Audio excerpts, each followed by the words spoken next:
तर जय आदिवासी पब्लिक, कसे काय सगळे. तर आज आपल्याला नाही का फाट्यावर जायचं होतं. तर पब्लिक फाट्यावर जायचं कारण म्हणजे असं की आज आपल्याला नाही का गॅस टाकी भरायला आलेलो होतो फाट्यावर.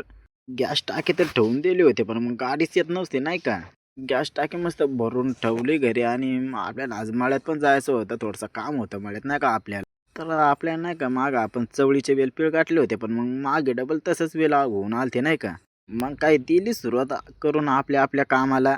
पातळ वेळा असल्यामुळे आपलं काम पण लवकर झालं होतं नाही. त्याच्यानंतर आपल्याला नाही का अजून एक काम होतं.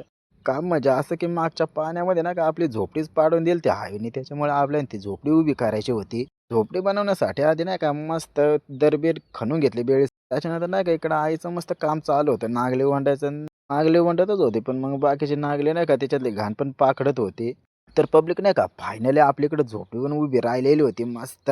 पब्लिक नाही काय बाकीच्या माणसं ते नागले वंडून ठेवलेले होते ते घेऊन आपल्याला घरी जायचे होते. मग काय निघालो घरी नाही का.